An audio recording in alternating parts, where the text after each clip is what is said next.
It all started with a post on a subreddit dedicated to eerie, unexplained events. Jane, a 32-year-old freelance writer, stumbled upon a thread titled, "What's the creepiest thing that's ever happened to you?" The top comment recounted a chilling tale of a shadowy figure appearing in a family's home. Intrigued, Jane began diving deeper into the thread. Many of the stories were likely embellished, but some carried an unsettling air of authenticity. One story stood out. A user described a house in a rural part of Maine that was infamous for unexplained disappearances. The house, they claimed, was once home to a reclusive family known for practicing strange rituals. Jane's curiosity got the better of her. She bookmarked the thread and spent the night researching. As the hours ticked by, she found more mentions of the house, each story more ominous than the last. The house was real. Located in the middle of dense woods, it had been abandoned for decades.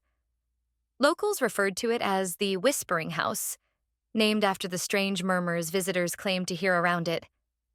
Despite the warnings, Jane's writer's instincts kicked in. This was a story begging to be told. A week later, Jane packed her car and drove to Maine. She told herself it was just research for her next big project. But deep down, she felt an unexplainable pull toward the house. The drive was uneventful until she reached the outskirts of the small town near the house. The atmosphere shifted. The air felt heavier. The trees seemed to loom closer to the road, and the sunlight barely penetrated the canopy. Jane checked into a modest motel and spent the evening chatting with the locals at a nearby diner. When she mentioned the Whispering House, the mood changed. Conversations ceased, and all eyes turned to her. An elderly man, Hank, finally spoke up. "You're better off staying away from that place. It's not just stories, miss. People go missing out there." "Missing how?" Jane asked, her curiosity piqued. "They go in and they don't come out," Hank said grimly. Another local chimed in, describing eerie sightings of lights flickering in the windows, shadows moving despite the house being abandoned. Jane's skepticism faltered, but she dismissed their warnings as superstition. She thanked them for their concern and returned to her motel to plan her visit. That night, her sleep was plagued with vivid dreams of the house. She saw herself standing in its decayed living room, a figure watching her from the shadows. When she woke, her sheets were damp with sweat. The next morning, armed with a flashlight, a camera, and a notebook, Jane set off for the house. The road leading there was overgrown, forcing her to park and walk the remaining distance. As she approached, the house came into view. It was a crumbling two-story structure, its windows shattered, and its paint long faded to a sickly gray. The trees around it seemed unnaturally twisted, their branches clawing at the sky. Jane hesitated at the threshold. The air around the house was unnervingly quiet, devoid of the usual forest sounds. She stepped inside, her boots crunching on broken glass and debris. The interior was worse than she imagined. Graffiti covered the walls, and the floorboards creaked ominously under her weight. She began documenting her surroundings, snapping pictures and jotting down notes. The house was eerily cold, and Jane found herself constantly glancing over her shoulder.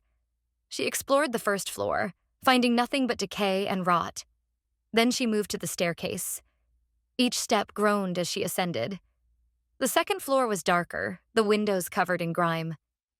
She entered what appeared to be a bedroom. The walls were covered in strange symbols, and the floor was littered with candles melted into grotesque shapes. A chill ran down her spine as she realized the room looked exactly like the one from her dream. Jane's camera malfunctioned when she tried to take a picture.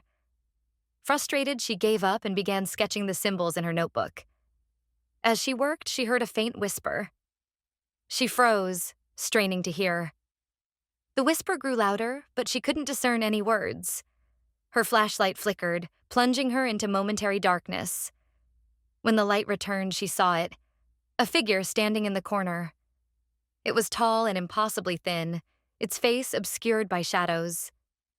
Jane's breath caught in her throat. She stumbled backward, dropping her notebook. The figure didn't move, but seemed to radiate a palpable sense of malice. "Who are you?" Jane managed to whisper. The figure tilted its head, the motion unnaturally jerky. The whispers grew louder, filling her ears. Unable to take it anymore, Jane bolted. She raced down the stairs, nearly tripping in her haste. She didn't stop running until she was outside, gasping for air. Back at the motel, Jane tried to rationalize what she had seen. Maybe it was a trick of the light, her mind playing tricks on her. But when she opened her camera, she found a single, chilling photo she didn't remember taking. The shadowy figure standing in the bedroom, staring directly at the camera. Jane decided to leave town the next morning, but her ordeal wasn't over. That night, she woke to the sound of whispers. Her room was freezing, her breath visible in the air. She turned on the light, only to see her notebook lying open on the desk, the pages filled with writing she didn't recognize. The symbols from the house were scrawled across every page. Panic set in. She grabbed the notebook and fled to her car. As she drove away, she glanced in the rearview mirror and saw the shadowy figure standing at the edge of the motel's parking lot, watching her. Jane never wrote about the whispering house. She deleted all her notes and photos, determined to put the experience behind her. But the whispers followed her. At night, she would hear them, faint but persistent. Objects in her home began to move on their own. And sometimes in the corner of her eye, she would see the shadowy figure, always watching. Desperate, she reached out to the Reddit community, posting her story in the same thread where she had first learned about the house. Responses poured in, some offering advice, others sharing similar experiences. One comment stood out. "You've brought it with you. It won't stop until it gets what it wants." Jane replied, asking what it wanted. The user's response was immediate and chilling. "You." The whispers grew louder, the figure more frequent. Jane's mental state deteriorated. She stopped going outside, her once vibrant career left in ruins. Weeks turned into months, and Jane's friends stopped hearing from her.